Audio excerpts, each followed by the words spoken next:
Okay, it is official. They are trolling us with Firewall Dragon. Like, are you freaking kidding me? He literally just summoned it to get an extra link off. I know it made sense. And believe me, the mini rant I'm about to go on is no reflection on the episode. This is me personally as a Yu-Gi-Oh player and a huge fan of Firewall Dragon. But fuck you, Yusaku. Like, I remember when he summoned it, I'm like, okay, this makes sense. He ends it on Firewall Dragon. Yeah, half of Revolver's shit can't be targeted, but he'll find a way. Firewall's gotta be the thing that ends it. Shut up, Fawn. Nope. It was literally a troll. Like, it was literally, he just summoned it for the link markers. He's officially every Trickstar player who plays Link Spider. Like, oh my god. And I love the bit when he's like, I have no friends, but you could be my friends, so all the Yaoi fans can have what they want out of this. Oh, and also Decode Talker winning it. Screw you! Like, are you freaking kidding me? That wound up being the final boss monster to beat Revolver and save the damn Western society. Decode? Like, come on!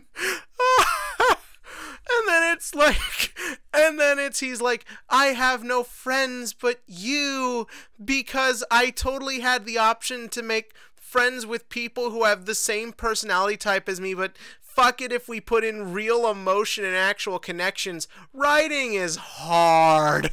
And I love everyone wakes up and you remember how little the stakes actually were in this. Like when Aoi lost to Spectre and like it didn't matter because you knew she'd be fine in like 2 hours at most. And I think that's how much time passed. And then everything's fine. And then Revolver is allowed to go off in his yacht. Yeah, let's let what might be the most dangerous cyber terrorist on Earth, let's let him go. He's totally not going to murder more people because of a crazy murder-suicide plot. Episode over, everything's fine, and Yusaku walks home where he'll most likely be mugged by some asshole just trying to steal his wallet, get stabbed, and die because, let's be real here, this guy is completely inept and has no skills in the real world. Happily ever after. Now, all joking aside, that this was actually really good. Like, legitimately, I can complain as much as I want, but those are all peeves. Like, if we're judging this for what it is, it's actually really good. It's just, it's hard for me to not come up with goofy stuff to say. Like, I've been watching Black Mirror on Netflix. I can't make it through an episode without coming up with some sort of dick joke, which, considering some of the episodes in that show, is a little scary. No, but actually, the stuff makes sense from a narrative perspective. If I were to complain, or not really complain, I do want to bring up, there was this scene where they brought up Borreload's effect and how it would interplay with Secure Gardena's effect. That actually is not how that works. If I'm correct, the way it is stated, it's a little confusing with the dialogue. It is that Yusaku can't then use Secure Gardena with Borreload. I don't know if Borreload's effect is actually different and it negates the effect during the turn it uses its ability, but that actually isn't how that works, in case anyone tries to pull that on somebody, because I've seen people try to do it at regionals, or at least this was how it was ruled to me, is when Borreload uses its effect, correct, you could not activate a card effect in response. I couldn't say chain. God, there's really not a lot of chaining stuff. Like, if Zodiacs were still around, I can't chain Drident, or I can't chain the Whiptail or anything like that. I don't know why that's the first thing I think of. Or like Sleeper for the more modern type era of Yu-Gi-Oh! But, shut up, Secure Gardena's effect would actually be a separate chain. That's just how that works. At least that's how it was explained to me. Recoded Alive, though, that actually works using both effects in one turn.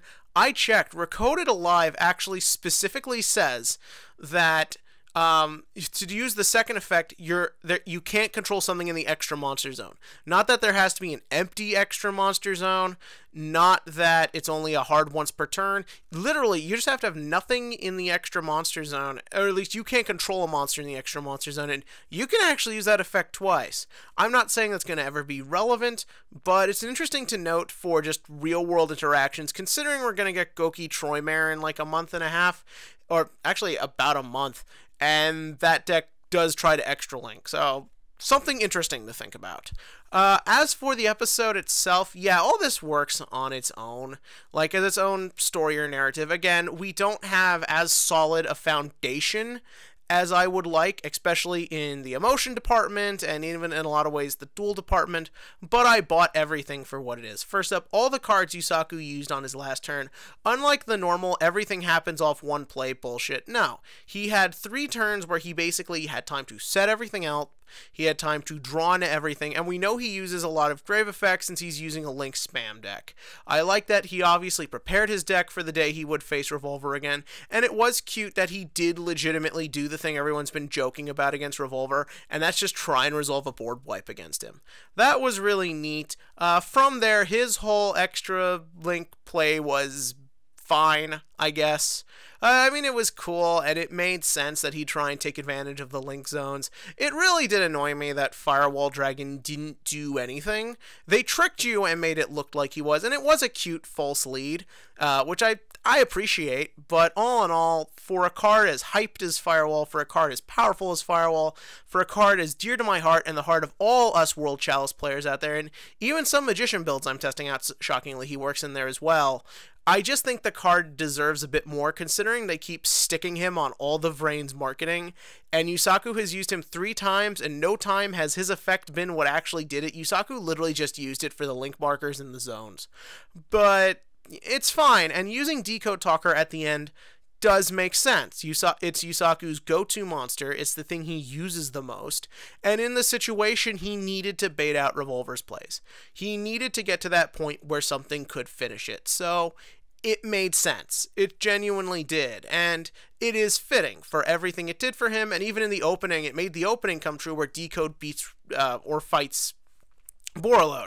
I don't think it's exciting as seeing Junk Warrior punch Red Dragon Archfiend like we saw in 5Ds, because that was also in a lot of the marketing, or even as exciting as seeing Flame Wingman go after Ancient Gear Golem, but I don't know if since I actually use Borreload, Firewall, and Decode in different decks, if maybe I'm a little too attached.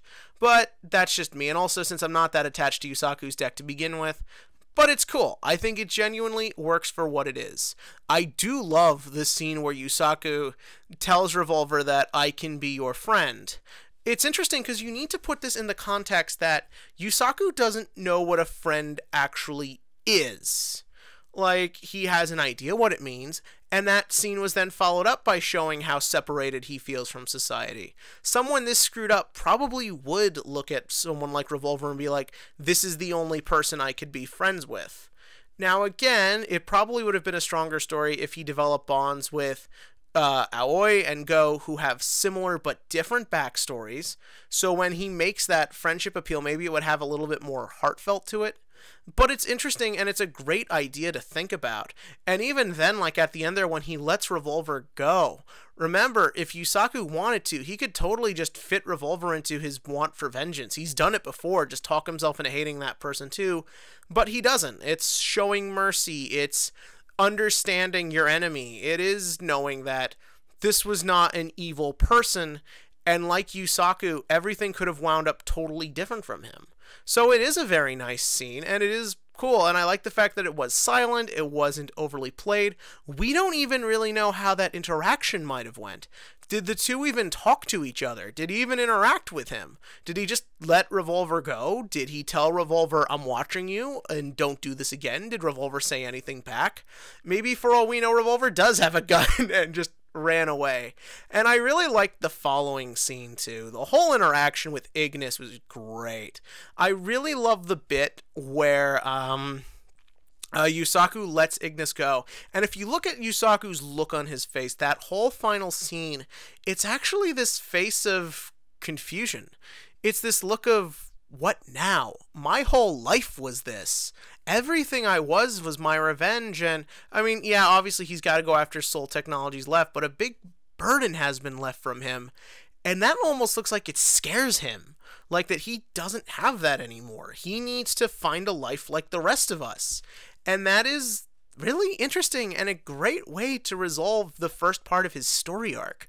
We're going into Season 2 next week, thank you Shonen Logic, And it's interesting to see where his character and personality will go.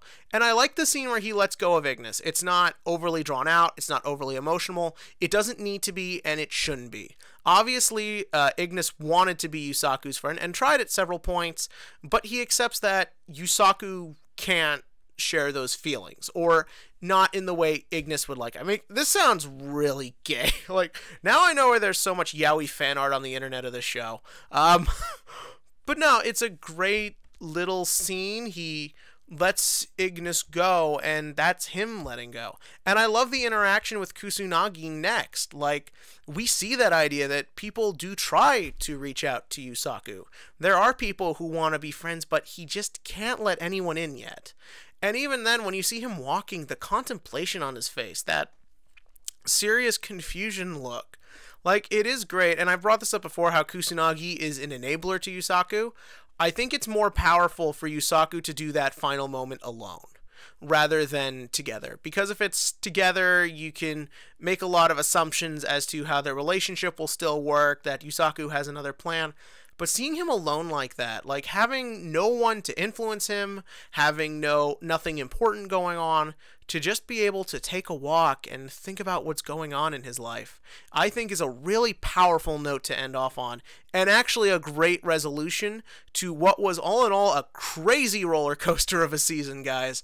I'm happy we made it together. I'm happy we ended on a high note, considering how Arc 5 ended. But yeah, there was obviously a lot of problems, and I will never be afraid to address issues. God knows I have a bad feeling that we could end up having some negative issues, but all in all, I really am glad I watched Yugioh Vrains. Problems and all. I'd rather take a crazy roller coaster than something that is mildly okay, or whatever the fuck Black Clover is. And hey, at least they're not doing a generic reboot like Cardfight Vanguard. I'm just kidding. I actually am going to talk more about that as we get closer to the reboot date. I have some stuff I want to mention. But what did you think? Obviously, this went on very long. Tell me in the comment section below what you thought of Season 1. And also, quick little thoughts on that preview for Season 2. I think it would be really funny if we do see Yusaku try to work more in Kusunagi's hot dog cart and we see him fail at something. It kind of looks like him and Aoi are in the same shot at the beginning of that preview. They might not be. I think that would be really great if the two, maybe Yusaku does try to be a little bit more open with people, or maybe she's figured out he's Playmaker. God knows someone should by now. It looks like Link Kuribo is actually plot relevant. I'd love that. Like, Yusaku gets a new cute sidekick. And it looks like one of the other Ignis's attacks. I'm excited. I'm hoping now that we're getting onto a second season, and hopefully that means they've sorted out a lot of their problems. Everything seems to be okay going on in the future, and tell me that below. And real quick TCG question of the week. Holy shit, I didn't actually plan anything. I don't even remember what last week's is. Fuck. Yo, let's do it. Layer of Darkness structure deck is coming, mostly because I just watched MCole40's metagame analysis where he said it's the new thing that's going to ruin Yu-Gi-Oh! Do you think it will, or do you think it might not even do anything? Revolving around a field spell will always put a giant target on your head, and it doesn't have the instant gratification of diagram. Or at least I don't remember if it does. I try to avoid looking too heavy into the OCG. It just drives me crazy. But answer that in the below. And as always, click to like, click subscribe. Sorry this was long, but there was a lot to talk about. And we'll see you next time.